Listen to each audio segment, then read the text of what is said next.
Hello everyone, this is Lise Soter from Mindfully Serene. I'm also known as the Mindfulness Diva.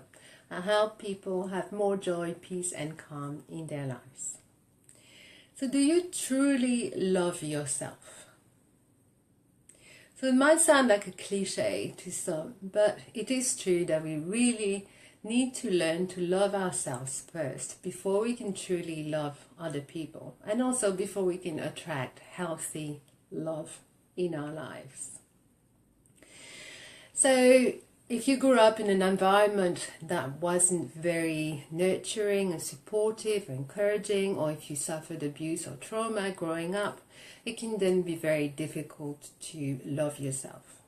Certainly it was the case for me, and it's been a long journey. It took me a really long time to learn to love myself and accept myself for who I was. Certainly I didn't feel very good about myself. I had low self-esteem, lack of confidence for a very long time, didn't feel good at all in my own skin. Now I feel pretty good in my own skin. So also, even if it's not the case, even if you actually think that you do like yourself, even if you think, oh, I'm actually pretty good, do you actually truly accept who you are right now? Do you fully accept your body image with your curves? And of course we all have imperfections. And if you look yourself in the mirror, do you love and accept everything you see? And it can be so much easier to focus on what we don't like, finding things we don't like about ourselves, or focusing on, on the few pounds that we think we need to lose, or, whether it's physically or internally. So I'm going to give you 5 tips that have definitely helped me in learning to love myself. And obviously mindfulness has made a very big difference for me. So some of these tips are specifically a specific mindfulness, and others not only, but these ones, they're all tips, techniques that have really helped me over the years in loving myself a lot more. And if you practice these every day, it will really make a difference for you too.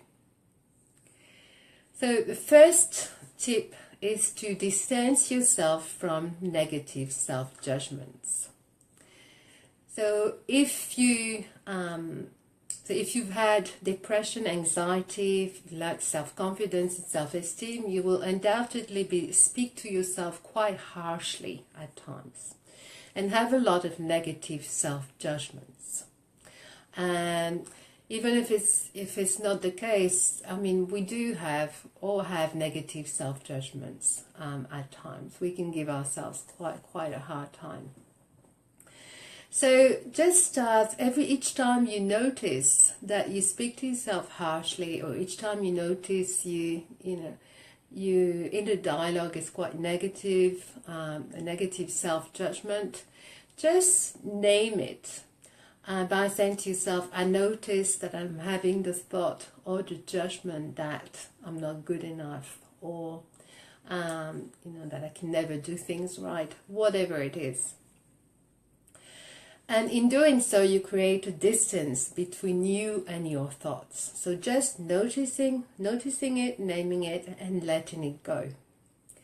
And this will give you more awareness as well of the kind of thoughts that you have and how they make you feel.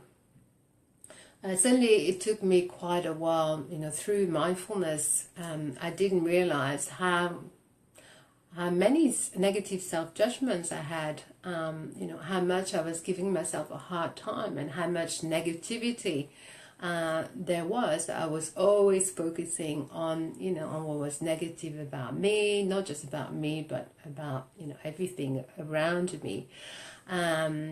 On things that I wasn't doing, always focusing on negative. And it's really through mindfulness that I became a lot more aware of that. And it starts, as I always say, it starts with awareness. When we are aware of what's happening, then in that process of awareness, we have the choice to actually do things differently. Second tip is acceptance. So in the sense of accepting whatever is happening right now. So whatever is coming up for you. Accepting if there are negative self-judgments, that they are there. But rather than following them and getting caught in that story, the script that we tell ourselves, linked to these negative self-judgments, just noticing them, again, naming them and letting them go. And it's also about accepting yourself as you are right now. And I found something that's also I found really useful is to do that in the mirror. And if you've never done it, but look at yourself in the mirror in that way, it will be very uncomfortable at first. But if you make yourself do it a little bit each time, it will get a lot easier. So just look at yourself in the mirror and take a couple of slow, deep breaths, just watching the full movement of the breath as you breathe in and out. And after you do this, just tell yourself, I accept myself as I am right now.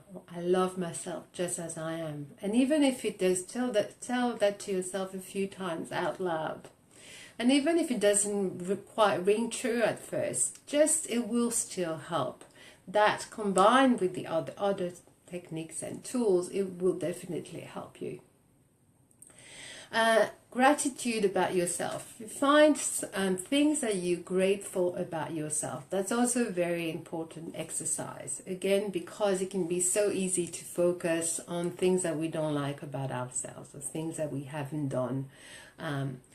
So just ask yourself, what are you grateful about yourself today? So something that you can do, find 3 things, and if it's too hard to find 3 things, start with one thing that you're grateful about yourself. So it could be your hair color, your eyes, your nose, or it could be that you're creative, it could be that you're organized.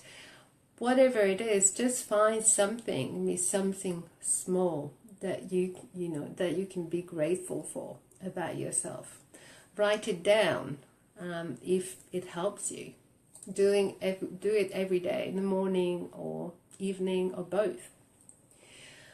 Number 4, focusing on what you've achieved.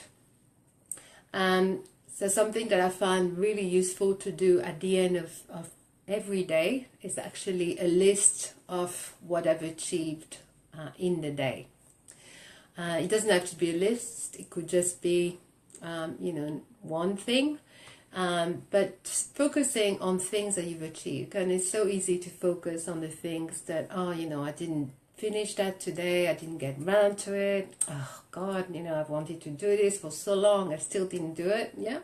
So rather than doing that, just okay, well, yes, there's those things that I still need to do, but I was able to do this, and this. Even if it's small things, still celebrating things that you've achieved, however small they are.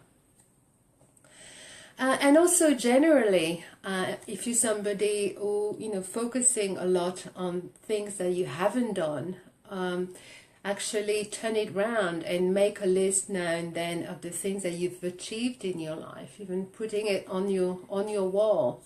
I've done that as well, putting, on the wall things that I've achieved, things that I like about myself. All this will make a difference. And the number 5, last tip, it's through mindfulness. The more you practice mindfulness, meditation, but also being mindful through your everyday activities. So being really fully present, using all your senses. So bring yourself back to the present moment by grounding yourself, what's happening, the sensations in your body. Doing that makes you a lot more connected to what's going on around you, to the world around you, but also you feel more connected, more in touch with yourself. And that also contributes to loving yourself. and you just feel a sense of well-being, you just feel more inner peace, joy, and calm. There's a lot more acceptance for yourself and for what's going on around you as well. And that's also made a huge difference for me. So I hope these were helpful, and I'll talk to you later. Bye.